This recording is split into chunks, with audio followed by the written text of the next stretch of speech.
पहिला दिवस असल्यामुळे थोडं प्रास्ताविकामध्ये जास्त वेळ दिला, कारण प्रत्येकाचे काही पूर्वग्रह असतात. डोक्यामध्ये भरलेले सगळे विचार ते बाहेर काढायचे, मग थोडे सायस लागतात. आणि तो प्रयत्न आपण काल केलेला आहे. जे काही मनामध्ये रासायनिक कृषी आणि सेंद्रिय शेतीचं भरीत होतं, ते काल पूर्णपणे बाहेर निघालेलं आहे. आणि आज आता त्या रिकाम्या मनात हा शुद्ध झिरो बजेट नैसर्गिक शेतीचा विचार सहजपणे आपल्याला आता प्रविष्ट करता येईल. मित्रांनो,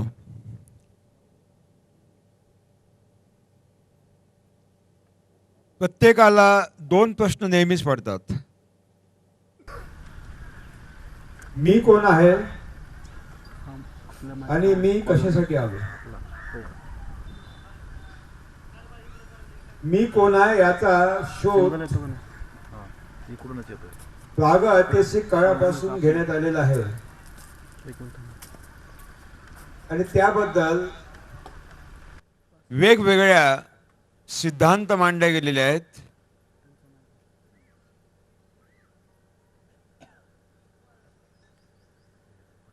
पण शोध अद्यापही चालू आहे. पण काही प्रमाण आपल्याला निश्चित मानता येतील. हे प्रमाण हे सिद्ध करण्यासाठी पर्याप्त आहेत की मी कोण आहे. मी तुम्हाला विचारलं मी कोण आहे, तर तुम्ही म्हणाल सर तुम्ही सुभाष पाळेकर आहात. मग सुभाष पाळेकर कोण? मी का हा माझा देह? तुम्ही कोणाला सुभाष पाळेकर म्हणता? माझा जन्म झाल्यानंतर पहिले 12 दिवस मी सुभाष पाळेकर नव्हतो. जेव्हा आईनं नाव ठेवलं तेव्हा मी सुभाष झालो. त्याच्या आधी कोण होतो?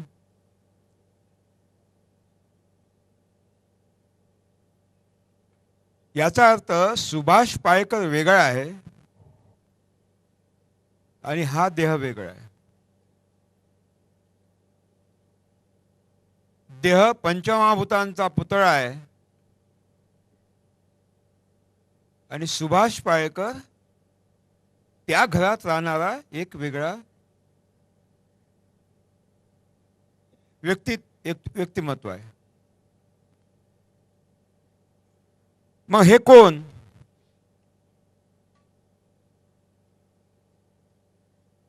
हे माझे केस, हे माझं कपाळ, हे माझे कान, हे माझं नाक, हे माझं तोंड, हा माझा गळा, हे माझे हात, ही माझी छाती, हे माझं पोट, हे पाय माझे, हे शरीर माझं, हे माझं माझं म्हणणारं कोण? कारण तो म्हणतो की हे माझं, हे माझं, हे शरीर माझं, म्हणजे शरीर वेगळं आहे आणि म्हणणारा वेगळा आहे. ही खुर्ची माझी, खुर्ची वेगळी आहे आणि मी वेगळा आहे. हे कपडे माझे, कपडे वेगळे आहे, मी वेगळा आहे. हे जे माझं माझं म्हणणार आहे तो म्हणजे देह नव्हे. देह पंचमहाभूतांचा पुतळा आहे आणि पंचमहाभूतांना लय आहे, विनाश आहे. पण त्या पंचमहाभूताच्या पुतळ्याच्या आतमध्ये जो बसला आहे, जो मी मी म्हणतो, तो मात्र अविनाशी आहे. आणि भारतीय तत्वज्ञानामध्ये त्याला म्हणतात आत्मा. म्हणजे हा देह वेगळा आहे, पंचमहाभूतानं पुतळा, आणि आतमध्ये बसलेला जो आत्मा तो वेगळा आहे. जसं मी आता हा आवाज केला, कशाचा आवाज आहे? मी बोलतोय, हा आवाज कशाचा आहे? तुम्ही म्हणाल माईकचा आहे. आता मी बंद करतो, आवाज येतो का? नाही येतो. पुन्हा चालू करतो, आता आवाज येतो. म्हणजे चालू होता तेव्हा आवाज येतो, बंद झाल्यावर आवाज येत नाही. म्हणजे हा माईकचा आवाज नाही आहे. तुम्हाला जो आवाज ऐकू येतो, या माईक मधून कोणतरी बोलताय त्याचा आवाज आहे. तसं मी म्हणजे हा देह नव्हे, देह पंचमहाभूतांचा पुतळा आहे. पंचमहाभूत विनाशी आहेत, त्याला लय आहे, आणि मी वेगळा आहे. आणि हे जर आहे,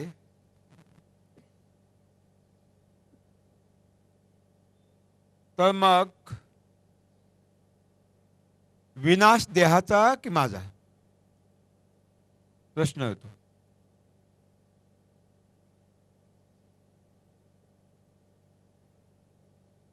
गांधीजीला गोळ्या घालण्यात आल्या.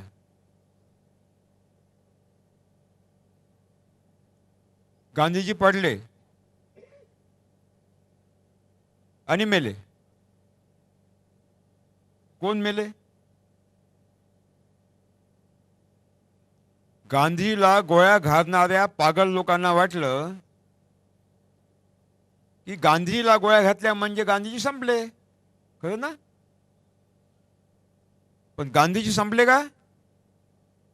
नाही. कारण त्यांच्या विचाराच्या माध्यमातून गांधीजी अमर आहेत. उलट गांधीचं महत्व सगळ्या जगात वाढलं. जगामधले 1000 राष्ट्रपती, पंतप्रधान, प्रख्यात वैज्ञानिक, विचारवंत, सामाजिक कार्यकर्ते यांचं मत घेण्यात आलं की 20व्या शताब्दीमधला सगळ्यात महान आत्मा कोणता? आणि 1000 लोकांपैकी 882 लोकांनी सांगितलं एका शब्दात, महात्मा गांधी. म्हणजे महात्मा गांधी महात्मा आहेत, जिवंत आहेत, हे जगांनी सांगितलं, सिद्ध केलं. मग त्या दिवशी गोळ्या घातल्या, त्या गोळ्याने गांधीजी संपले नाही. मग संपला काय? देह संपला, पंचमहाभूताचा पुतळा संपला. म्हणजे ज्यांचा हिंसेमध्ये विश्वास आहे त्या लोकांना हे कळायला पाहिजे की हिंसेमुळं एखाद्याचा देह समाप्त करता येतो, पण विचार समाप्त होत नाही. आज भारतामध्ये, सगळ्या जगामध्ये हिंसा प्रबळ होते आहे. नक्षलवाद असो की बाकी अन्य हिंसक कारवाई करणारी आपलीच मंडळी. पण दुसरा सुद्धा एक प्रकार आहे हिंसावादाचा, तो म्हणजे भावहिंसा. शारीरिक हिंसा आणि भावहिंसा. हिंसेनं जर प्रश्न सुटले असते, हिंसेनं जर एखाद्या महान व्यक्तीचे विचार संपवता आले असते, तर त्या व्यक्तींना गोळ्या घातल्यावर ते विचार संपायला पाहिजे. पण संपत नाही, ते आणखी बलवान होतात, कारण प्रतिक्रिया होती तशी. आध्यात्मिक स्तरावर. याचा अर्थ हा की कोणाचे विचार संपवायचे आहेत तर हिंसा हा उपाय नव्हे. विचाराला बंदुकीनं तोडता येत नाही, तलवारीच्या घावाने नष्ट करता येत नाही. विचाराला विचारांनीच नष्ट करता येते. आणि म्हणून आज रासायनिक शेतीचा विचार असो, सेंद्रिय शेतीचा विचार असो, हे विचार आहेत, किंवा राजकीय विचार असो, हे विचार आहेत. आणि हे संपवण्यासाठी हिंसेचा आधार हा शुद्ध मूर्खपणा आहे.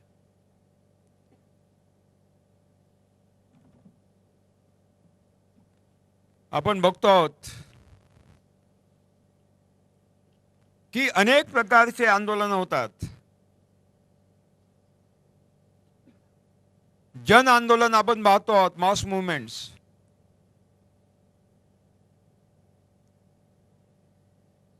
जोपर्यंत जन आंदोलन कोणाच्या विरुद्ध असत नाही,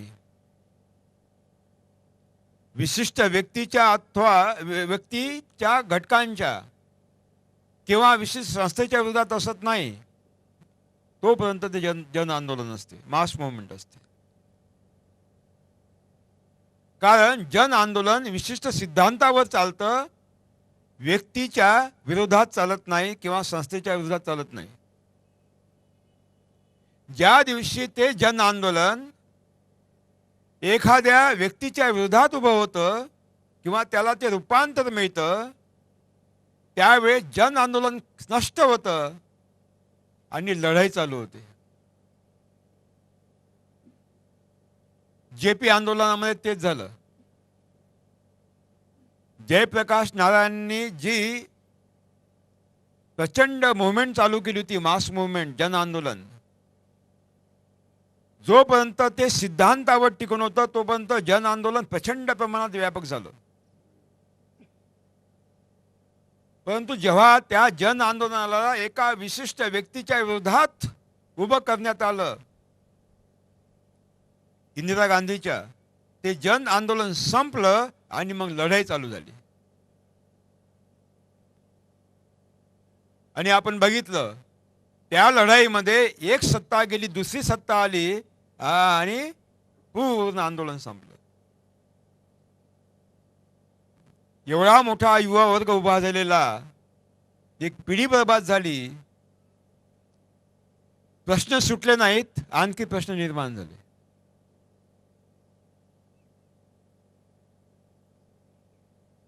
आदरणीय अण्णा हजारेंच्या आंदोलनामध्ये तसंच झालं. सुरुवातीच्या काळामध्ये जोपर्यंत ते एका सिद्धांतावर उभं होतं, ते जन आंदोलन सगळ्या देशभर पसरलं. पण पुढं जेव्हा त्या जन आंदोलनाला एका विशिष्ट व्यक्तीच्या विरोधात उभं करण्यात आलं, तेव्हा ते जन आंदोलन संपलं आणि लढाई चालू झाली. आणि परिणाम आज बघतो आहोत. आणि म्हणून मित्रांनो, हे जे आपलं जन आंदोलन आहे, याची लढाई होऊ नये. कोण्या विशिष्ट व्यक्तीच्या विरोधात हे उभं होऊ नये. कोण्या राजकीय गटाच्या हातात ते जाऊ नये. कोण्या धर्माच्या पंथाच्या हातात जाऊ नये. ते सर्व व्यापक व्हावं. समाजाच्या सगळ्या घटकांना त्या समावेश असावा. मग तो कोणत्याही जातीचा असो, पंथाचा असो, धर्माचा असो, राजकीय पक्षाचा असो, सगळ्यांना ही दारं उघडी असावीत, जेणेकरून हे जन आंदोलन म्हणून राहील, याची लढाई बनणार नाही. ही शपथ तुम्हाला घ्यायची आहे आणि हे सतीचं वाहन पुढे न्यायचं.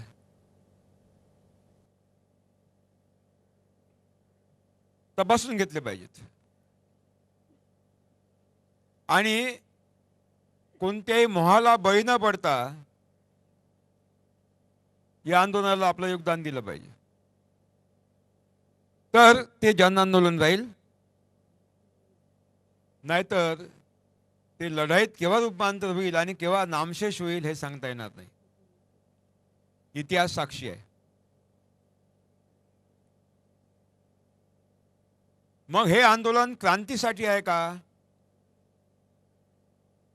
क्रांती म्हणजे काय? राजधानीमध्ये सत्ता बदल म्हणजे क्रांती का? अनेक प्रश्न उपस्थित होतात. मी काल सांगितलं होतं, क्रांती म्हणजे अहिंसक नवनिर्माण, non violent creation is the revolution. क्रांतीमध्ये घात नसतो, विघात नसतो, विलय नसतो, कशाचंही नुकसान नसते, कोणाच्याही विरुद्ध नसते. एका अटल विश्वासावर आणि सत्यावर आणि सिद्धांतावर उभं असते. आणि म्हणून क्रांतीचा मार्ग किसी राजधानीतून नाही जात.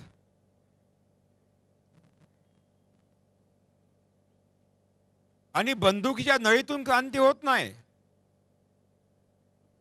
आणि बॅलेट पेपर मधूनही क्रांती होत नाही. मतदान केंद्रातून क्रांती होत नाही. मतदान केंद्रातून आणि बंदुकीच्या गोळीतून सत्ता बदल होतात, क्रांती होत नाही.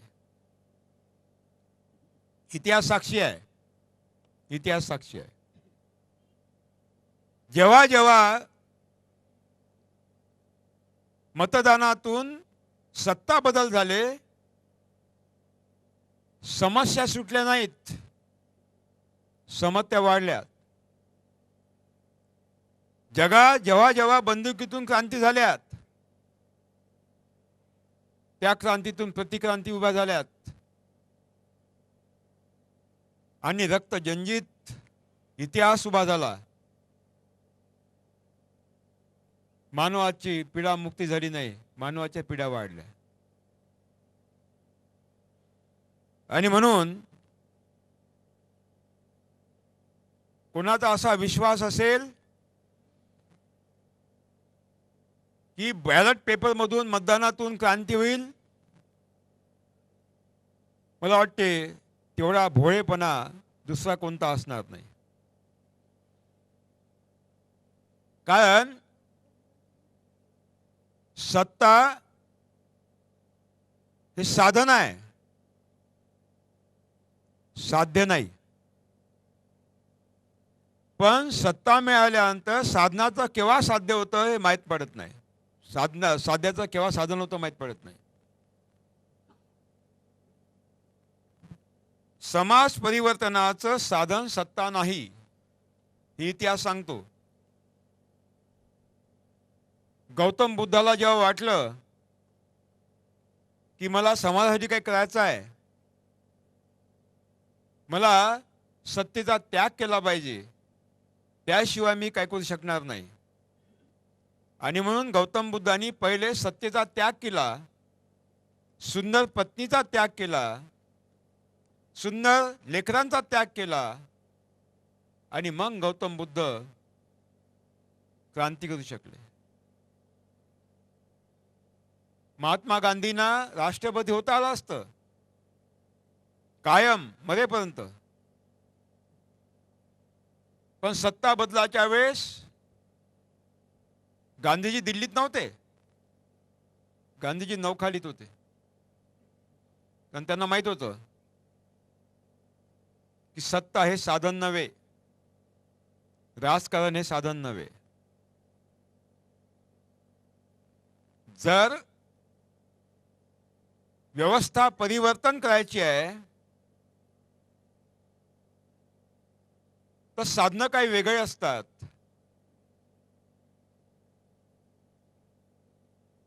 आणि व्यवस्था परिवर्तनाच्या लढाईमध्ये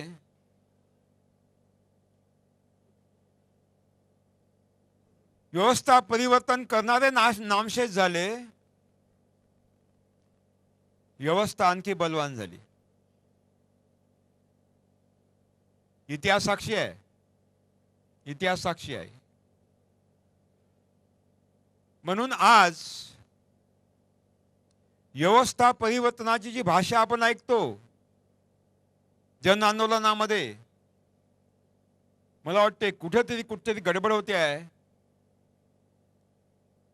आणि याची खोलता समजून घेतली पाहिजे की व्यवस्था परिवर्तनाने साध्य पकडता येणार नाही, तर अनेक समस्या निर्माण होतील, हिंसा होईल आणि शक्य आहे जे मिळवायचं ते सुद्धा मिळता येणार नाही. ज्यांनी ज्यांनी व्यवस्था बदलवण्याचा प्रयत्न केला, इतिहास असा सांगतो की ते नामशेष झाले. आणि म्हणून व्यवस्था परिवर्तनाची भाषा न करता किंवा व्यवस्था परिवर्तनासाठी प्रयत्न न करता स्वतःची समांतर व्यवस्था उभी करणे, मला वाटते ते योग्य होईल. जी शोषणकारी महाव्यवस्था आज उभी आहे, विश्वव्यापी शोषणकारी महाव्यवस्था, ज्या महाव्यवस्थेनं हे हरित क्रांती इथं पाठवली, सेंद्रिय शेती पाठवली आणि आता नव्या स्वरूपात ग्लोबलायझेशन इथे पाठवलं, जागतिकीकरण इथं पाठवलं, ती महासत्ता प्रचंड ताकदवार आहे. सगळ्या जगातलं लष्करी सामर्थ्य त्या सत्तेच्या हातात आहे, महासत्तेच्या हातात आहे. सगळे विचारवंत त्यांच्या हातात आहे. आणि म्हणून त्या विश्वव्यापी शोषणकारी व्यवस्थेच्या विरोधात ज्यांनी ज्यांनी लढायचा प्रयत्न केला, शेवटी ते नामशेष झाले आणि सत्ता पुन्हा बलवान होत गेली.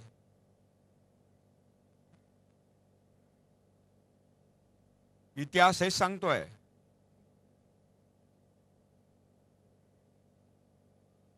आणि म्हणून अहिंसक समांतर सत्ता व्यवस्था उभी करण्याची काही आपल्याला व्यवस्था करता येईल का, हा चिंतनाचा भाग आहे. अहिंसक, हिंसक नाही. मग हे सत्ता, हे जे महासत्ता आहे किंवा हे जी महाव्यवस्था आहे, शोषणकारी महाव्यवस्था आहे, ती प्रथम आयडेंटिफाय केली पाहिजे की नेमकी ती काय आहे. मग अमेरिकेचे राष्ट्रपती म्हणजे महासत्ता, ती व्यवस्था का नाही. या जगातले उद्योगपती म्हणजे ती महाव्यवस्था का नाही.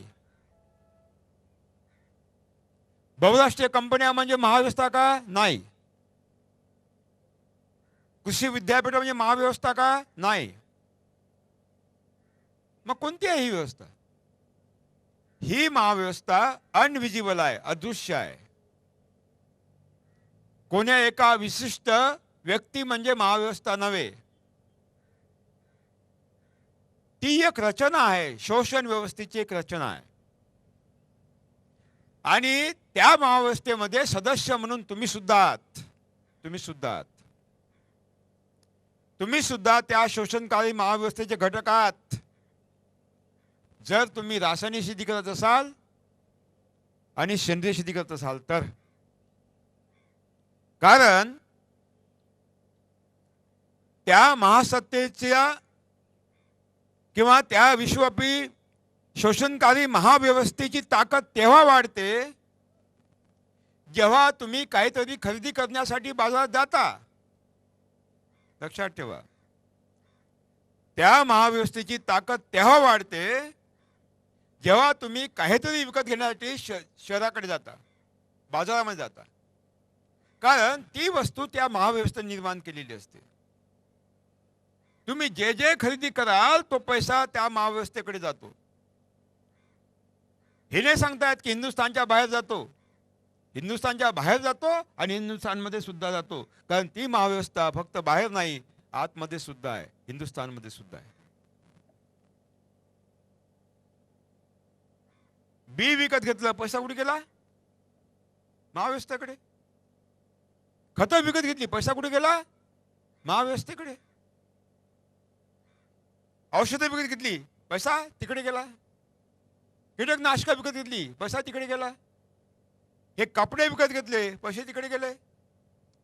सौंदर्य प्रसाधन विकत घेतले, पैसे तिकडे गेले. जी जी वस्तू आपण बाजारामध्ये खरेदी करतो तो पैसा त्या महाव्यवस्थेकडे जातो. त्याच्यामुळे त्यांची ताकद वाढते, ती महाव्यवस्था आणखी बलवान होते. आणि आजपर्यंत ज्यांनी ज्यांनी त्या महाव्यवस्थेच्या विरुद्ध रणशिंग फुकलं ते समाप्त झालेत. आणि म्हणून हिंसा नको, लढाया नको, लोकसभेमधले महायुद्ध नको, विधानसभेतले महायुद्ध नको, ते गोंधळ नको, आणि राजधान्यामध्ये होणारे वादविवादे नको. अशी अहिंसक आपली स्वतःची समांतर व्यवस्था उभी करता येईल का, हा प्रश्न आहे. आणि ती आपल्याला सहजपणे उभी करता येते. त्यांच्याकडे मिसाइल्स आहेत, बंदूक आहेत, लेखणी आहेत, सगळे गहाण आहेत. पण आपल्याकडे एक महास्त्र आहे, ते म्हणजे स्वावलंबन. तुमचं आम्ही काहीही विकत घेणार नाही, तुमचं आम्ही काहीही विकत घेणार नाही. म्हणजे पैसा त्या महावस्थेकडे जाईल का? जाईल का? नाही जाणार. तुमचं आम्ही बी विकत घेणार नाही, तुमची आम्ही खते विकत घेणार नाही, तुमचे कीटकनाशकही विकत घेणार नाही, तुमचे ट्रॅक्टरही विकत घेणार नाही, बुरशीनाशकही विकत घेणार नाही. शेतीसाठी लागणारे सगळे संसाधन आम्ही तुमच्याकडून विकत घेणार नाही, बाजारातून विकत घेणार नाही. आम्हाला जे पाहिजे ते आम्ही आमच्या घरी तयार करू. किंबहुना हा कपडा सुद्धा आम्ही आमच्या देशात तयार करू, तुमच्याकडून घेणार नाही. सौंदर्य प्रसाधन आम्ही आमची तयार करू किंवा आम्ही त्याचा त्याग करू, अनावश्यक असेल तर, पण तुमचं आम्ही घेणार नाही. तुमचं म्हणजे देशाच्या बाहेरचं नाही, या महाव्यवस्थेच्या वतीनं तयार केलेलं. तुमची आम्ही औषधी घेणार नाही. जे जे अनावश्यक आहे ते आम्ही काहीच विकत घेणार नाही. म्हणजे दोन गोष्टी घडतील, दोन गोष्टी घडतील. नंबर एक, खऱ्या अर्थानं आम्ही स्वतंत्र होऊ. असं समजू नका की 14 ऑगस्टच्या रात्रीला, 15 ऑगस्टच्या पहाटेला, रात्री 12 वाजता आम्हाला स्वातंत्र्य मिळालं, असं समजू नका. स्वातंत्र्य कोणाला मिळालं? अर्ध्या रात्री कोण जागा असतं? सामान्य माणूस जागा असतो का? असतो का रात्री 12 वाजता? नाही. कोण जागे असतात? हा, चोर असतात. स्वातंत्र्य त्यांना मिळालं, आम्हाला कुठे मिळालं? आणि आपण बघतो कशी लूट चालू आहे.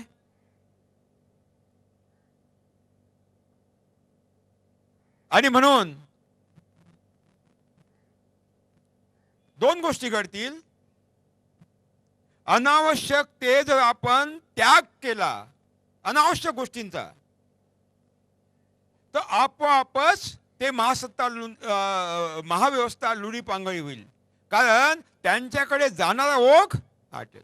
सगळ्या जगातून त्या महाव्यवस्थेकडे जाणारा पैशाचा ओघ, संपत्तीचा ओघ जेव्हा आटेल तेव्हा ते लुडी पांगळी होईल. बंदुकीने होणार नाही आणि मिसाईल होणार नाही. लक्षात,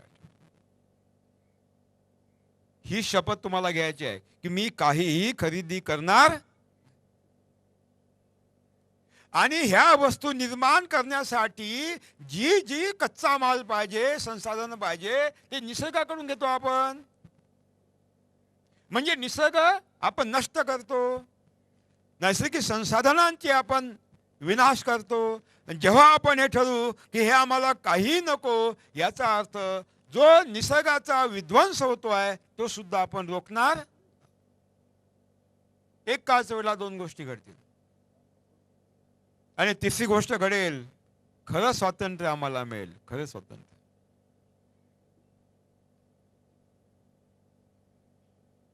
मित्रांनो, जागतिकीकरण हे दोन पायावर उभं असतं.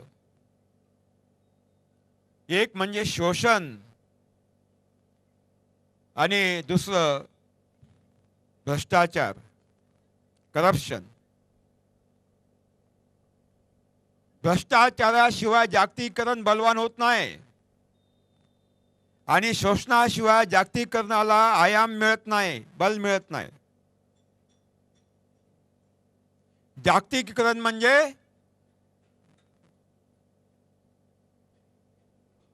दोन गोष्टी आहे. जागतिकीकरणाचा सरळ संबंध देशाच्या अर्थव्यवस्थेच्या वृद्धीशी आहे. आपण ऐकतो की भारताच्या अर्थव्यवस्थेचा वृद्धी दर हा 12% झाला पाहिजे. Growth rate of Indian economy should be rise up to 12%. हे ग्रोथ रेट जेवढा वाढेल तेवढी भारताची शान वाढेल, तेवढा विकास वाढेल, देश विकसित होईल, असं समीकरण आपल्या समोर ठेवण्यात येत आहे.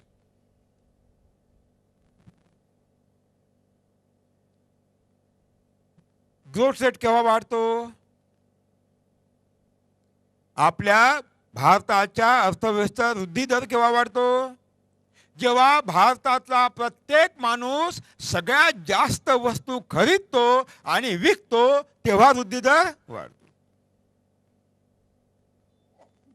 आणि म्हणून त्या महाव्यवस्थेनं अशी व्यवस्था उभी केलेली आहे की भारतातल्या प्रत्येक नागरिकांनी रोज काहीतरी खरीदलं पाहिजे आणि काहीतरी विकलं पाहिजे, म्हणजे टर्नओव्हर वाढला आणि मग वृद्धी दर वाढला.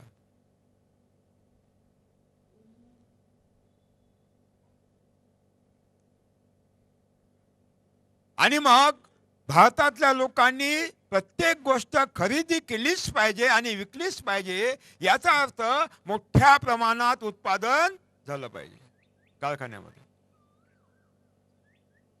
आणि जेवढ्या मोठ्या प्रमाणात उत्पादन कारखान्यात होईल ते विकण्यासाठी एक व्यवस्था उभी केली पाहिजे.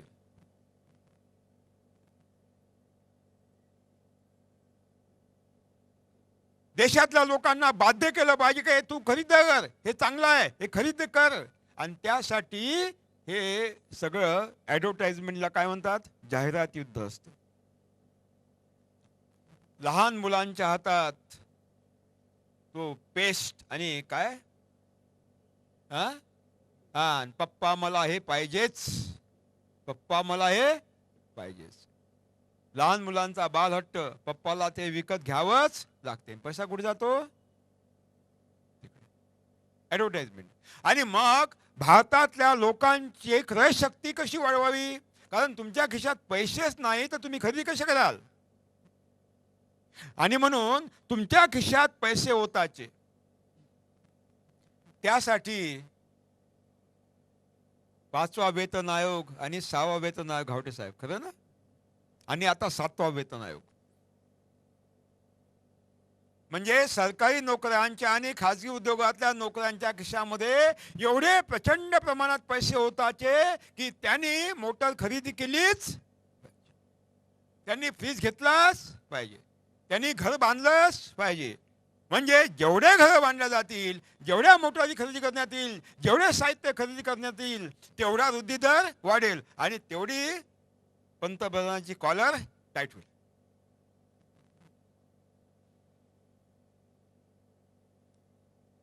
मित्रांनो, एक विसरतात हे लोक, प्रचंड उत्पादन वाढ करायची आहे म्हणजे नवीन कारखाने काढावे लागतील, उद्योग उभे करावे लागतील आणि उद्योग उभे करण्यासाठी पैसा पाहिजे, भांडवल पाहिजे, कॅपिटल पाहिजे. दोन पर्याय असतात.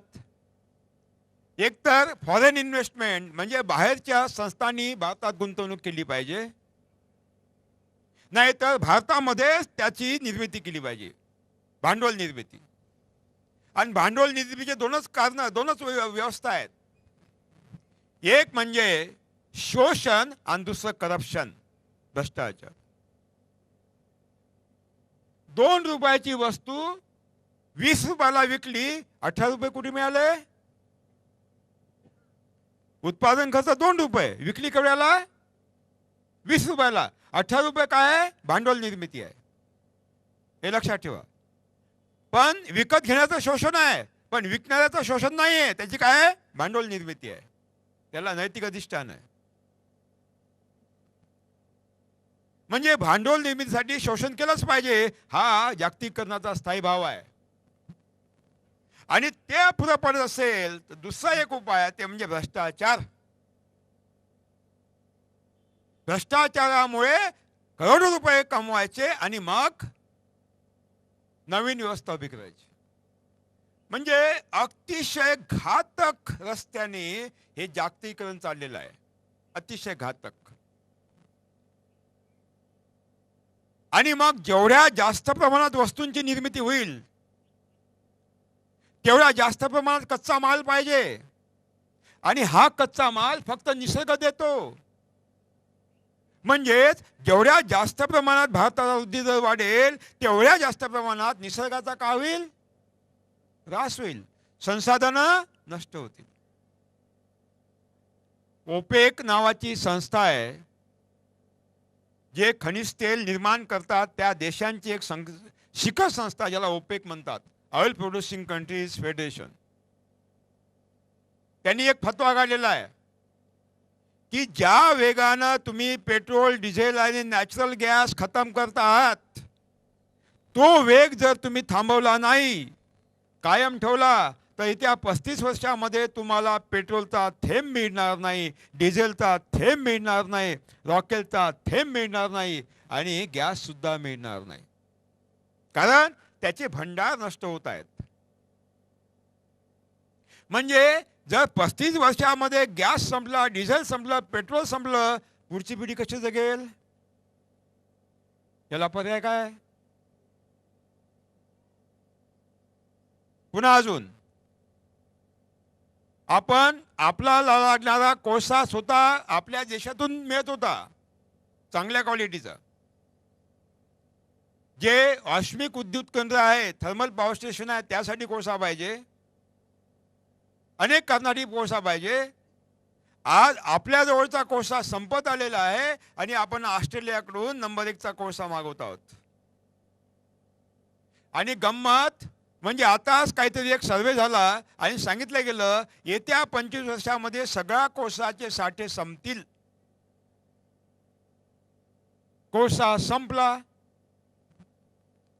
तेल संपलं, मोठ्या प्रमाणात घर निर्मिती झाली पाहिजे, कारण जागतिकीकरण आहे. भारताचा वृद्धी दर वाढला पाहिजे, म्हणजे मोठ्या प्रमाणात घरं निर्माण झाली पाहिजे, आणि त्यासाठी लागते लोखंड. ते खनिज कुठून भेटणार? पृथ्वीच्या पोटातून. आणि आता सांगण्यात आलं की ते सुद्धा संपणार आहे. नदीची वाळू संपणार, वीट भट्टीला लागणारी माती जमिनीत होते, जमीन संपणार. म्हणजे वृद्धी दर जेवढा जेवढा वाढेल तेवढ्या प्रमाणात निसर्गाचा विध्वंस होणार, हे साठे समाप्त होणार, आणि मग पुढच्या पिढीसाठी तुम्ही काय शिल्लक ठेवणार? हा प्रश्न. आणि म्हणून मित्रांनो, आपल्याला हे सगळा विनाश रोखता येईल का, हा खरा प्रश्न आहे. आणि या प्रश्नावर मंथन चिंतन, एक राष्ट्रीय सतत चिंतन व्हायला पाहिजे, मंथन व्हायला पाहिजे. आणि मला असं वाटतं की काहीतरी सोल्युशन आपण देऊ शकतो, याच्यावर काहीतरी सोल्युशन देऊ शकतो. ते सोल्युशन काय असेल? स्वावलंबन.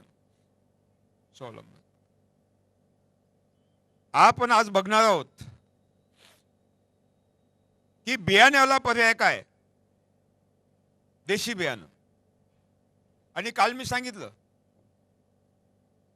की समजा पर्याप्त प्रमाणात आपल्याकडे देशी बियाणं उपलब्ध नसेल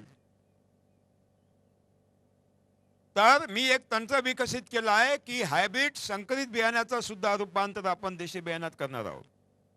वाल्याचा अकाउंट बनवणार आपण, वाल्मिकी बनवणार आहे. काय वाट नाही पाहणार आपण कोणाची. रासायनिक खताला पर्याय जीवामृत, घनजीवामृत. कीटकनाशकांना, बुरशीनाशकांना पर्याय आमचे निमास्त्र, ब्रह्मास्त्र, अग्निअस्त्र, दशपर्णी अर्क. ट्रॅक्टरला पर्याय आमचे गांडूळं, आमच्या गावानी गांडूळ. ट्रॅक्टरला, ट्रॅक्टरचा बाप. मग हे झालं शेतीचं. हो, तुमच्या दैनंदिन जीवनाचं काय? आपण कशा तऱ्हेनं आपलं योगदान या मुवमेंटमध्ये देऊ शकतो? सामान्य माणूस या मुवमेंटमध्ये कसा काय आपलं योगदान देऊ शकतो याचा आपण विचार केला पाहिजे. आणि आता तो आपण करणार आहोत. सकाळी उठल्याबरोबर हातात काय येते? ब्रश आणि पेस्ट. मला सांगा, जर त्या ब्रशची आवश्यकता असती तर जन्मता या बोटाला काय फुटला असता? देवाला काय दिला असता? ब्रश दिला असता. दिला का? नाही, घट्ट चामडी दिली. म्हणजे देवानं सांगितलं ब्रशची आवश्यकता नाही, दंत मंजन वापर, चामडी घट्ट आहे. आणि जेव्हा तुम्ही ते कोलगेट पेस्ट आणि कोलगेट नाही कोणती असो ते पेस्ट आणि ब्रश वापरता आणि जेव्हा ते खरेदी करता तेव्हा पैसा कुठे जातो? देशाच्या बाहेर. कारण निर्माता कंपन्या त्या आहेत. म्हणजे तुम्ही त्या शोषणकारी महाव्यवस्थेला उभा करता, मदत करता. मी एक गंमत सांगतो तुम्हाला, मी नाव घेत नाही. एक फार मोठे समाजवादी कार्यकर्ते आहेत, शोषण व्यवस्थेच्या विरुद्ध बोलतात, लिहितात, प्रखर वक्ते आहेत. कलकत्त्याला एका कार्यक्रमामध्ये आम्ही सोबत होतो. एका रूममध्ये आमची व्यवस्था होती आणि मी सकाळपासून बघत होतो ते कोलगेट पेस्ट आणि ते ब्रश सकाळी चालू होतं. स्नान करताना साबण, ब्लेड विदेशी. अरे म्हटलं का हो, हे कसं काय? म्हणजे ज्या शोषणकारी महाव्यवस्थेच्या विरोधात तुम्ही बोलतात, प्रदूषणाविरुद्ध बोलतात आणि त्यावेळेस तुम्ही जेव्हा त्या बेसिनमध्ये थुकता ते फेस कुठे जातो? पाण्यात मिसळतो. आणि जेव्हा तुम्ही खरेदी करता मदत कोणाला करता? तर महाव्यवस्थेला. म्हणजे ज्यांच्या विरोधात तुम्ही लढता त्यांनाच मदत करता. सकाळी उठल्याबरोबर जेव्हा तुम्ही पेस्ट आणि ब्रशनी दात घासता आणि बेसिनमध्ये थुकता ते प्रदूषण पाणी काय होते? प्रदूषित होते. आणि ते प्रदूषित पाणी कुठे जाते? नदीत जाते किंवा जमिनीतल्या विहिरीत जाते, स्त्रोत म्हणजे झऱ्यात जाते आणि ते आपल्या पिण्याच्या पाण्यात येते किंवा समुद्रात जाते. म्हणजे सगळे जलस्रोत आपण प्रदूषित करतो. दुसरी गोष्ट, हा ब्रश तयार करण्यासाठी लागणारा कच्चा माल, पेस्ट तयार करण्यासाठी लागणारा कच्चा माल कुठून येतो? निसर्गाकडून येतो. म्हणजे निसर्गाचाही विध्वंस करतो आणि लंबे भाषण देतो, पर्यावरणाचा विध्वंस राखलाच पाहिजे, है की नाही? आणि सकाळी मात्र याची आवश्यकता आहे का? 30 वर्ष झाले मी पेस्ट वापरत नाही आणि ब्रश वापरत नाही. साध्या मंजननं दात घासतो. ते मंजन कॉटेज इंडस्ट्रीमध्ये तयार झालेले असते, गावात किंवा आपल्या शहरामध्ये, आपल्या देशात. आणि मग काय होतं? की मी जेव्हा ते मंजन विकत घेतो तेव्हा पैसा बाहेर जातो का गावात राहतो? देशात राहतो. आणि जेव्हा मी मंजन घासतो ते वनस्पतीजन्य आहे, डिग्रेडेबल आहे, म्हणजे बेसिनमध्ये जाते, पाण्यातले जंतू त्याचं काय करतात? विघटन करतात. कारण ते विघटनकारी आहे, पाणी प्रदूषित होत नाही. आणि कच्चा माल जमिनीतून काढला जात नाही, म्हणजे निसर्गाचं शोषण होत नाही आणि अर्थव्यवस्थेची बचत होते. आणि मग मला सांगा, ब्रशचा उपयोग आणि पेस्टचा उपयोग बंद व्हावा की चालू ठेवावा? काय व्हावा? बंद व्हावा. मग दिल्लीला कोणतरी एक भेटलं, म्हणे वा आम्ही स्वदेशी पेस्ट विकतो आणि स्वदेशी ब्रश विकतो. ठीक आहे, कच्चा माल म्हणे हिंदुस्थानातलाच. कुठून घेता? कच्चा माल कारखान्यात पैदा होतो का? नाही. कुठून घेता? निसर्गाकडून. बरं, ठीक आहे. पण का हो म्हटलं, हे स्वदेशीच्या नावाखाली चालतं का? म्हणावं आम्ही कट्टर स्वदेशी प्रचारक आहोत. स्वदेशीची व्याख्या काय आहे? स्वदेशी विचार प्रणाली आणि स्वदेशी आचार प्रणाली म्हणजे स्वदेशी. मग हे पेस्ट आणि तुमचा ब्रश हा भारतातला आहे का? हा जो ब्रश आणि हा आचार, जो विचार, मानवी आचार आहे, हा विदेशी आहे का स्वदेशी आहे? का हो चोपडे साहेब, कुठला आहे? विदेशातला आहे. म्हणजे तुम्ही स्वदेशीचा विचार करता, मात्र स्वदेशी जीवन प्रणाली स्वीकारता. कारण भारतानं कधी ब्रश वापरलेला नाही. भारतानं ब्रश निर्मिती, ब्रश आणि पेस्ट कुठून आलाय? युरोपातून इकडे आलाय. म्हणजे जेव्हा तुम्ही देशातही जरी तुम्ही निर्माण केलं आणि लोकांना विकलं तरी ते विदेशीच ठरते, स्वदेशी तंत्रज्ञान ठरत. म्हणजे याचा सुद्धा गहन विचार केला पाहिजे की स्वदेशीच्या नावाखाली जर आपण ब्रश आणि टूथपेस्ट विकत असू तर तो विदेशी संस्कृतीचं आपण पालन करतो आणि आपली भारतीय संस्कृती भूलतो, हे सुद्धा त्यांनी विचार केला पाहिजे. आणि म्हणून तुम्हाला आता शपथ घेता येते. म्हणजे सामान्य माणसाला एक कार्यक्रम देता येतो. तो शपथ घेऊ शकतो की उद्यापासून मी कशाचा वापर करणार नाही? ब्रश आणि पेस्टचा वापर करणार. अन्ना कळलं ना? आणि मग ब्रश झाला की लगेच ऑर्डर, चहा तयार झाला का?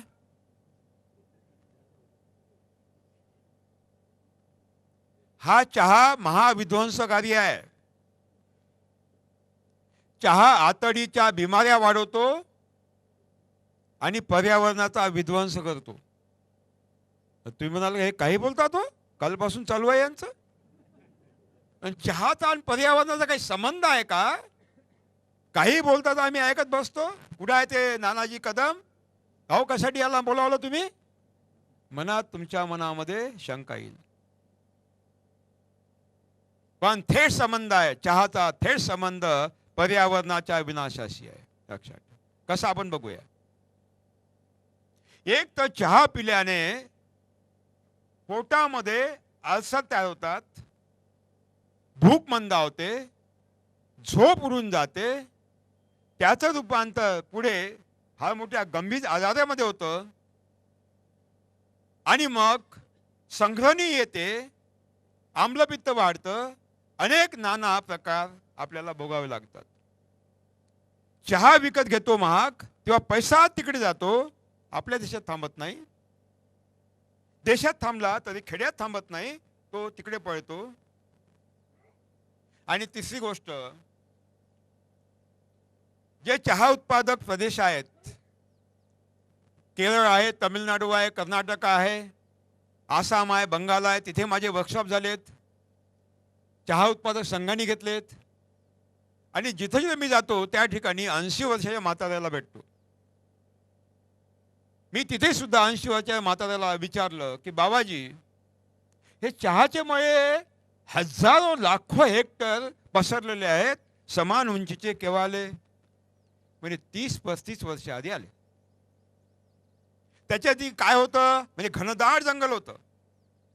म्हणजे सह्याद्रीचे उंचवटे, top hills of the Sahyadri, म्हणजे सह्याद्रीचे शिखर, हिमालयाचे शिखर, हजारो ने लाखो हेक्टर समान घनदाट जंगल कापून समान 3 फूट उंचीचे चहाचे मळे तयार झाले. मी त्यांना विचारलं, जेव्हा चहाचे मळे नव्हते तेव्हा घनदाट जंगल होते, वातावरण कसं होतं? म्हणे इतकी थंडी होती की मे महिन्यामध्ये सुद्धा स्वेटर घालावं लागत होतं. पिकावर रोग नव्हते, किडी नव्हत्या, माणूस बलवान होता, ताकदवर होता, कोणतेही प्रश्न नव्हते स्वास्थ्याचे. पण आज जेव्हापासून हे चहाचे मळे आले, घनदाट जंगल कापल्या गेले, पर्यावरणाचा विनाश झाला. कारण हे जे टॉप हिल्स आहेत, म्हणजे हिमालयाचे ज्या सर्वोच्च टेकड्या आहेत आणि सह्याद्रीच्या सर्वोच्च टेकड्या, तिथले घनदाट जंगल आपल्या पर्यावरणाची सुरक्षा प्रदान करत होते, ते नियंत्रित करत होते पर्यावरणाला. आणि ते कापल्यामुळे काय झालं की आता फेब्रुवारी महिन्यात, जानेवारी महिन्यात सुद्धा पंखे लावावे लागतात. त्या भागामध्ये थंडी अजिबात नसते, पर्यावरणाचा विध्वंस. आणि हे आपले संरक्षक कडे आहेत. लाखो वर्षाआधी जर आफ्रिकेला तुटून, भारत आफ्रिकेला तुटून, आफ्रिकेपासून तुटून जर आशिया प्लेटला मिळाला नसता तर हिमालय झाला नसता. आणि हिमालय झाला नसता, आज जेवढी थंडी आहे याच्या 10 पट थंडी राहिली असती. हिमालयानं आपल्याला वाचवलं. हिमालयाच्या उंच टेकड्यावर जे घनदाट जंगल आहे ते आपल्या पर्यावरणाचं संरक्षण करतं, आणि तेच सगळे नष्ट झाले चहाच्या मळ्यामुळं, आणि म्हणून पर्यावरणाचा विध्वंस. आणि हे आपण बघतो आहोत. तुम्ही जा, तुम्हाला कळेल त्या ठिकाणचं वातावरण कसं आहे. आणि हे चहा तयार करणाऱ्या फार मोठमोठ्या कंपन्या, देशी असो की विदेशी, तुम्ही मोर्चे काढले तर हे चहाचे मळे बंद करणार नाही. आणि दिल्लीवर तुम्ही मोर्चे नेले तरी सरकार तो निर्णय घेऊ शकणार नाही. म्हणजे मोर्चे काढून प्रश्न सुटतात या भ्रमात राहू नका. शेतकऱ्याचे आंदोलन आपण पाहतो, 60 वर्षापासून मोठमोठे आंदोलन झाले, लाखोच्या सभा झाल्यात, घेराव केले गेलेत, प्रश्न संपले नाही, प्रश्न नवीन निर्माण झाले. शेतकरी आहे तिथंच आहे, त्याचे प्रश्न मिटले नाहीत. खरं आहे का अण्णा, खोटं आहे? आणि म्हणून पार्लमेंटमध्ये प्रश्न विचारल्यानं चहाचे मळे बंद होणार नाही, पर्यावरण वाचवता येणार नाही. आणि आता या अभ्यास केला मी चहाच्या मळ्यांचा, तेव्हा ते संकटात आहेत. चहाच्या मळ्यांना खूप लेबर पाहिजे, त्यांना मजूर मिळत नाही. काही काही कंपन्यांनी चहाचे मळे बंद केलेले आहेत आणि कॉफी लावलेली आहेत. ते आता पाहत आहेत की चहाचे मळे कसे बंद करावे. पण समजा सगळ्या भारतीयांनी आताच ठरवलं की उद्यापासून मी चहा घेणार नाही, म्हणजे चहा खपणार नाही, आणि चहा खपणार नाही तर मळे आपोआपच बंद होतील आणि पुन्हा घनदाट जंगल उभी होतील. केव्हा होईल? जेव्हा तुम्ही, म्हणजे सामान्य माणूस सुद्धा हा निर्णय घेऊ शकतो. खरं आहे का खोटा? की उद्यापासून मी चहा घेणार नाही, हे शपथ सामान्य माणूस सुद्धा घेऊ शकतो. कोण कोण घेणार आहे? हात वर करा. बघूया बघूया, आता थोड्या वेळानं चहा येणार आहे. बघूया बघूया बघूया. हा, उद्यापासून. चोपडे साहेब म्हणता उद्यापासून, ठीक आहे. पण उद्या कोणती तारीख, कोणती उद्याची? हा, उद्या म्हटलं म्हणजे उद्या म्हटलं तर उद्या. मित्रांनो, ही लढाई अहिंसक लढाई आहे. तुम्ही नक्कीच जिंकू शकता. अहिंसक लढाई, निर्णय तुम्ही घ्या. आणि मग चहा झाला. मी चहा घेत नाही, 30 वर्षापासून चहा घेत नाही. जेव्हा ठरवलं की आपल्याला आंदोलन उभं करायचं आहे, चहा सोडून दिला. आणि मग चहा घेतला की मग दाढी, ते ब्रश आणि ते क्रीम, एवढा मोठा फेस आहे की नाही. आणि मग ते तोंड धुतलं की प्रदूषण कायचं, पाण्याचं, आणि मग विहिरीचं, नद्या नाल्यांचं प्रदूषण, आणि मग पर्यावरणाचा विनाश. आणि ते ब्रश विकत घेतला आणि ती क्रीम विकत घेतली. पैसा कुठे गेला? देशाच्या बाहेर. कोणाला मदत केली? शोषणकारी महाव्यवस्थेला. आणि सहज मग विचार केला, मी सुद्धा ब्रश वापरतो, मी सुद्धा क्रीम वापरतो. 30 वर्षाआधी विचार केला की याची आवश्यकता आहे का, हे बंद करता येईल का. आणि सहज म्हटलं चला पाणी लावून बघू. एक दिवस पाणी 5 मिनिटं लावून बघितलं, दाढी केली, अतिशय सुंदर दाढी झाली. दुसऱ्या दिवशी 4 मिनिटं, तिसऱ्या दिवशी 3 मिनिटं, असं करता करता फक्त अर्धा मिनिटं पाणी लावलं आणि तुम्ही दाढी करा, अतिशय सुंदर दाढी होते. पाण्यानं हजामत. कोणाची चोपडे साहेब? स्वतःचीच. दुसऱ्याची नाही. दुसऱ्याची नाही, आपली स्वतःची. आणि तेव्हापासून 30 वर्षापासून फक्त पाणी लावतो, सुंदर दाढी होते. ते जे होतं लोशन, जे आपण दाढीला लोशन लावतो, ते यासाठी होतं का त्या ब्लेडची धार नष्ट व्हावी, रोज एक ब्लेड लागावं. आता मी ते बंद केलं. 1 महिना 1 ब्लेड चालतं मला. रोज दाढी करतो. आज नाही केली पण रोज करतो.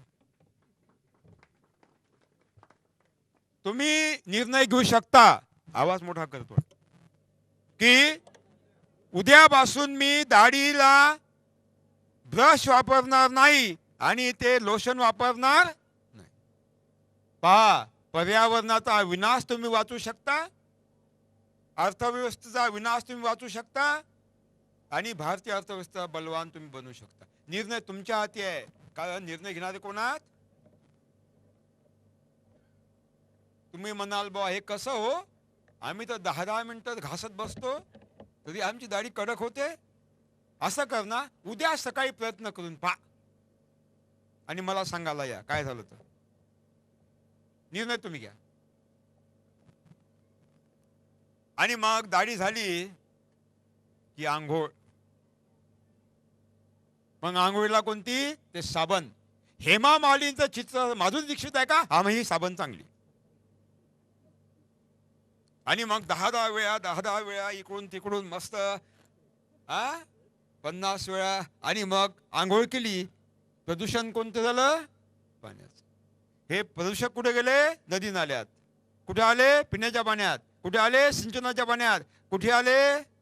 उजनी डॅम मध्ये. सत्यानाश, सत्यानाश. विकत घेतलं, पैसा कुठे गेला? देशाच्या बाहेर. आणि साबण लावल्यावर प्रदूषण झालं. आणि साबण जे कारखाने तयार करतात त्यासाठी लागणारा कच्चा माल कुठून आला? निसर्गातून. म्हणजे निसर्गाचा विध्वंस. म्हणजे अर्थव्यवस्थेचा विध्वंस, निसर्गाचा विध्वंस, आपल्या ग्रामीण अर्थव्यवस्थेचा विध्वंस, आणि आपल्या खिशाचा सुद्धा विध्वंस, पाण्याचा विध्वंस. याची आवश्यकता आहे का? विचार केला. मी सुद्धा लावत होतो आणि ठरवलं पाहून तर घेऊ. एक दिवस लावू नाही आणि बघू. आणि एक दिवस बिना साबणीनं आंघोळ केली. अरे मस्त फ्रेश वाटलं. 30 वर्ष झाले मी साबण वापरत नाही. माझ्या शरीराला दुर्गंध नाही. माझ्या शरीराला दुर्गंध नाही. त्या साबणामध्ये कोणती चरबी वापरतात माहित आहे का?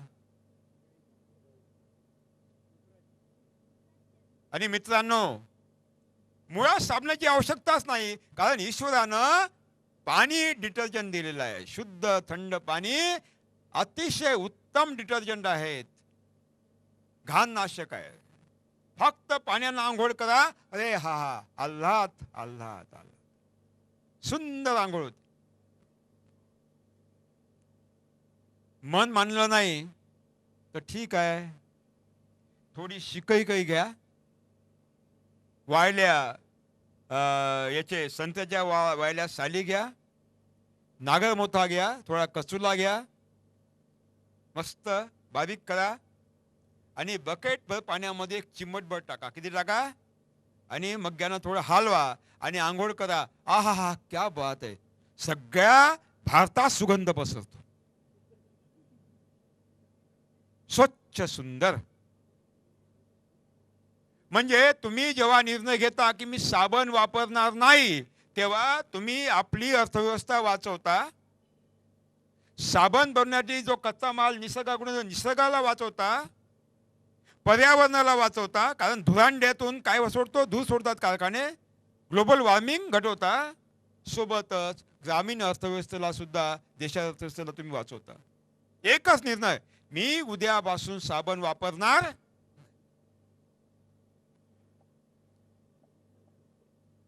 कोणता पक्षी साबण वापरतो सांगा नाव त्याचं? कोणता पक्षी साबण वापरतो? किती सुंदर शरीर आहे. कोणता तुमचा प्राणी साबण वापरतो? हे तुमची खिलार जोडी अतिशय सुंदर पांढरी शुभ्र साबणीन घासता. निर्णय तुम्हाला घ्यायचा आहे. म्हणजे तुम्ही जर निर्णय घेतला की उद्यापासून मी साबण वापरणार नाही, फार मोठी क्रांती करू शकता, फार मोठी क्रांती करू शकता एका निर्णयामुळे. कोण निर्णय घेणार आहे उद्यापासून मी साबण वापरणार नाही? बघू द्या आता, मला हात कोणाकोणाची वर आहे आणि कोणाचे खाली आहे? कोण आहे कंपन्यांचा एजंट खाली हात ठेवणारा? धन्यवाद धन्यवाद धन्यवाद. आज दिसतात, उद्या मी तुमचं शूटिंग करणार आहे गुप्तपणे. हो, कोण वापरणार आहे बघणार आहे. आणि मग आंघोळ झाली की आमच्या माऊल्या लॅक्टो कॅलामिन 65 रुपयाची एवढीशी बॅग है ना, लोशन. इतकं सुंदर पाखरू लॅक्टो कॅलामिन वापरतं. आवश्यकता आहे का? अरे ईश्वराने एवढा सुंदर देह दिलेला आहे, सुंदर चेहरा दिलेला आहे, आणखी कशाला त्याला बसूत करता?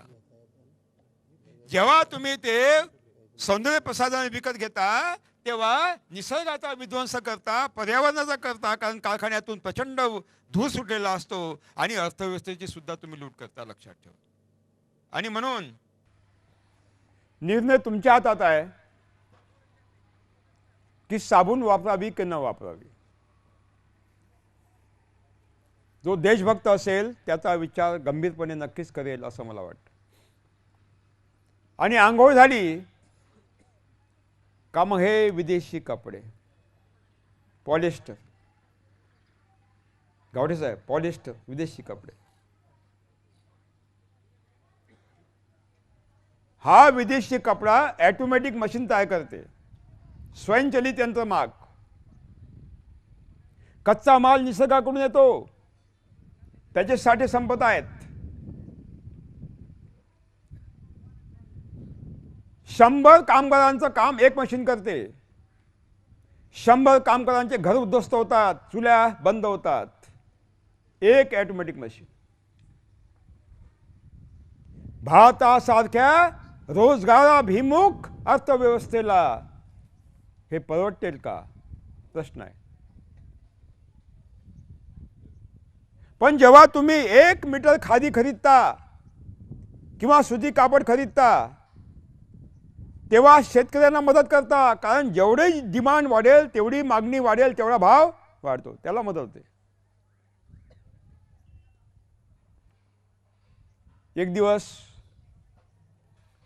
आदरणीय, मला खूप आदर आहे त्या व्यक्तीविषयी, अण्णा ND पाटलांचा फोन आला.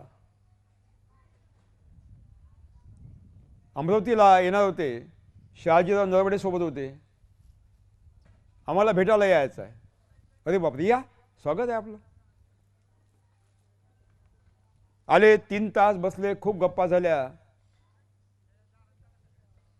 आणि मी म्हटलं इंडी पाटील साहेब मला खूप आपल्याबद्दल आदरात, म्हणजे आज खरे निस्सीम जर राजकीय कार्यकर्ते असतील तर तुम्ही आहात, निर्लेप आहेत, भ्रष्टाचारापासून अलिप्त आहात, तुम्ही भीत नाही कोणाला, तुम्ही फार मोठं कापूस उत्पादक आंदोलन उभं केलं, पण मला एका प्रश्नाचं उत्तर द्या, तुमच्या शरीरावर कपडे कोणते आहेत?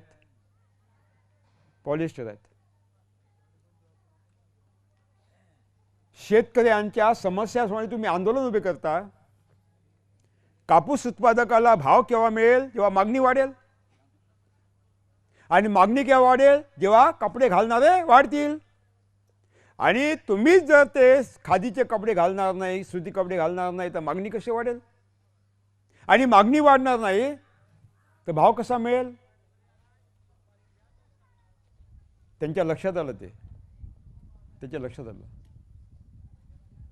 मित्रांनो, आपण जे खातो, अन्न खातो, त्याचं चयापचन होतं आतडीमध्ये, त्यापासून हाडं बनतात, रक्त बनतं, मांस बनतं, ओज शक्ती बनते, विचार बनतात आणि विष सुद्धा तयार होतं. आपल्या दैनंदिन चयापचनातून विष सुद्धा निर्मिती होते. ते विष घामावाटे बाहेर टाकून देण्याची नैसर्गिक व्यवस्था आहे. शरीराच्या आतमध्ये तयार झालेलं विष आपल्या घामाच्या वाटे बाहेर फेकून देण्याची एक नैसर्गिक व्यवस्था आहे. याचा अर्थ आपल्या शरीरावर कपडे असे असले पाहिजे की जे घाम शोषून घेतं आणि हवेमध्ये सोडून देतं. ते लक्षणं फक्त सुती कापडात आहे आणि खादीत आहे. पॉलिएस्टरमध्ये ते लक्षण नाहीत. पॉलिएस्टरमध्ये काय? आतला घाम आतमध्ये, आतलं जहर आतमध्ये, विष आतमध्ये. म्हणजे मग प्रतिकारशक्ती घटली पाहिजे आणि तुम्हाला चिकनगुनिया आणि कॅन्सर झाला.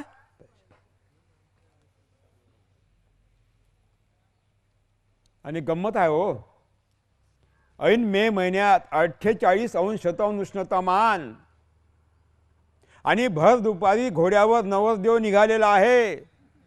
अखट्ट पॉलिस्टरचे कपडे, बनेन, त्याच्यावर कोटीन, त्याच्यावर शर्टन, त्याच्यावर घट्ट कोट आणि इथं काय काय आतून लेकाचा सगळा घामानं. भारतीय संस्कृतीचे रक्षक का भक्षक? सुती कापड घातला तर हा विनाश टाळता येतो. आणि जेव्हा तुम्ही एक सुती कापड विकत घेता तर त्या शेतकऱ्याला मदत करता. भाव वाढल्यामुळं त्या कापूस शेतामध्ये काम करणाऱ्या मजुरांना तुम्ही मदत करता, कारण त्यांच्या चुला पेटतात. तो कापूस जेव्हा जिनिंगमध्ये जातो, जिनिंगच्या लाखो कामगारांना तुम्ही मदत करता, त्यांच्या चुला पेटवता. जिनिंगमधून पेसिंगमध्ये गेलं, तिथल्या लाखो कामगारांना तुम्ही जगवता. पेसिंगमधून सूतगिरणीत गेलं, सूतगिरणीच्या लाखो कामगारांना तुम्ही जगवता. सूतगिरणीतून तुमच्या कपडा मिलमध्ये गेलं, कपडा मिलमधल्या लाखो कामगारांना तुम्ही जगवता. आणि कपडा बाहेर पडल्यानंतर मोठे व्यापारी, चिल्लर व्यापारी, अरे किती लाखो कोट्यवधी लोकांच्या चुला पेटवता, त्यांना मदत करता. कोणता कपडा वापरला पाहिजे? कोणता वापरला पाहिजे? खादी वापरला पाहिजे. खादी वापरला पाहिजे. पण आमची समाजवादी मंडळी खादी का वापरत नाही अजून मला कळलेलं नाही. यांना काय करणार काय माहिती. कारण रशिया चीनमध्ये खादी वापरत नाही म्हणून. खरं आहे ना अण्णा? हे चूक आहे. चूक आहे. समाजवादामध्ये असं लिहिलं नाही की खादी वापरू नका. खूप काही मी समाजवादी पाहिले आहेत, पूर्ण नखशिकांत खादी आहे. आणि म्हणून तुम्ही आता निर्णय घेऊ शकता. ग्रामीण अर्थव्यवस्थेला वाचवण्यासाठी, निसर्गाला वाचवण्यासाठी, पर्यावरणाला वाचवण्यासाठी आणि आपल्या भारताचे शान राखण्यासाठी तुम्ही निर्णय घेऊ शकता की उद्यापासून मी पॉलिस्टर वापरणार. उद्यापासून नाही तर 8 दिवसानंतर, 1 महिन्यानंतर, कोणी म्हणते फाटल्यानंतर, 10 वर्ष फाटणारच नाही तर तुम्ही काय वापरच नाही. कोण कोण निर्णय घेणार आहे मला पाहू द्या. उद्यापासून कपड्याची होळी फक्त स्वदेशी आहे. अन्नाचे दोन्ही हात आहे, दोन्ही हात आहे वर, दोन्ही हात आहे वर. धन्यवाद धन्यवाद धन्यवाद. उद्या मी बघणार आहे, उद्या मी बघणार आहे. मित्रांनो, सामान्य माणसाला आपण कार्यक्रम देऊ शकतो. हातामध्ये बंदूक घेण्याची आवश्यकता नाही आणि बॅलेट पेपरवर ठप्पा मारण्याची आवश्यकता नाही. आपली समांतर व्यवस्था आपण उभी करू शकतो. अहिंसक अहिंसक नवनिर्माण, अहिंसक. आणि हे आंदोलन कोणालाही न दुखवता आपण ते करणार आहोत. जे विरोधक आहेत उद्या ते येणार आहेत, कारण याच्याशिवाय आता पर्याय नाही आहे, हे लक्षात. आणि म्हणून मित्रांनो, आपल्या सगळ्यांची यामध्ये आम्हाला बांधिलकी पाहिजे आहे. I want commitment of everybody in this mass movement so that we can create the parallel system and we will give the example to the world that we have achieved it. चला आता विषयाकडे जाऊया. हे यासाठी सांगितलं की इथे तरुण पिढी खूप आलेली आहेत. त्यामधले IT बॅक्टेरिया सुद्धा आहेत. IT बॅक्टेरिया म्हणजे स्वतः ते बॅक्टेरिया स्वतःला खात आहेत, स्वतःचं आयुष्य खाऊन टाकतायत. आणि त्यांना कळलं की आपलं जीवन मशीन बनत आहेत, यांत्रिकीकरण झालेलं आहे. सकाळपासून रात्री 10-11 वाजेपर्यंत 12 वाजेपर्यंत आपल्याला वैयक्तिक आयुष्य नाही, गुलाम म्हणून जगतो आहोत.